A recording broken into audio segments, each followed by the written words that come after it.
Hello and welcome to D&D Daily. My name is Sage. Today I'm going to be doing a deep dive into the new Firbolg race from Monsters of the Multiverse.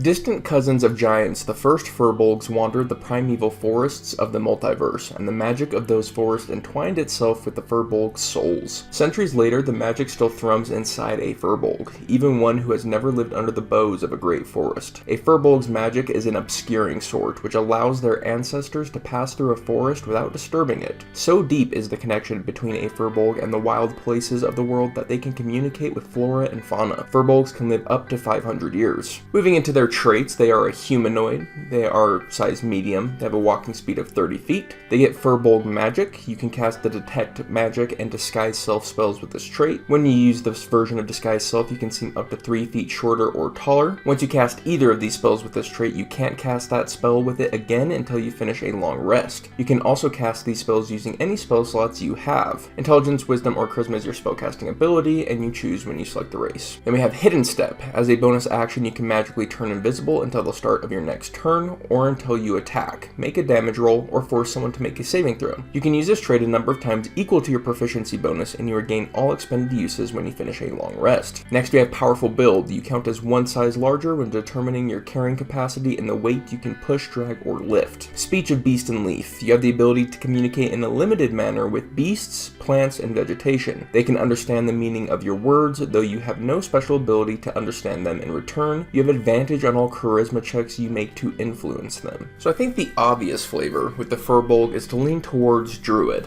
Now, how does the Druid fare as a Firbolg? Pretty well. They are a spellcaster, so they can cast the spells that Firbolg gives multiple times a day, which is nice. On top of that, Druids do not have access to Disguise Self, so this helps them being able to infiltrate better or to fool people better, which is something Druids usually can't do. The bonus action Hidden Step, so the bonus action Invisibility until your next turn, is pretty amazing because it's not casting a spell, so you can still do a big spell and then cast that to be hidden. It's kind of like you can move for free, and then you also can't be attacked for a round. Proficiency times a day. That's really good, defensively speaking. And as for Speech of Beast and Leaf, that's something that sometimes Druids could do anyways. Rangers can basically do it a couple times a day for free with their new variant features, but it really suggests that we should be interacting with plants and animals more as a Firbolg. Getting an animal companion is going to be far easier from a Firbolg's perspective than it would be for any other races, and so I think that taking advantage of that is going to be a big part of playing Firbolg. So I've talked kind of like as if we are leaning into the nature side, but I think something cool that Firbolg does is it allows us to bring Druidic flavor elsewhere. And I've kind of talked about how I've done a build for bards, for example, that kind of mixed some Druid in there. It's still a bard, but we just take a couple pieces from the Druid, speaking with animals and whatnot, and being nature loving, and you can start doing some chemistry and making some really interesting builds. And I think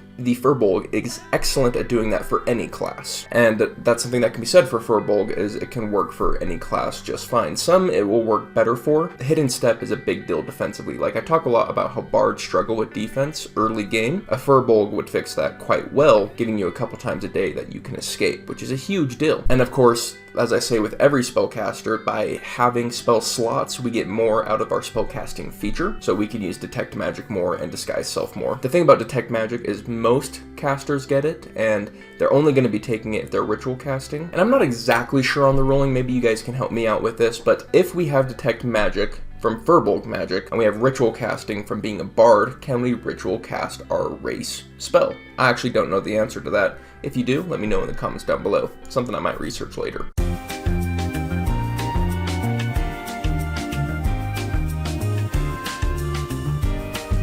Anyways, I was saying that yes, Firbolg magic gets better if we have spell slots, but we can still do a lot of great things with any of the classes.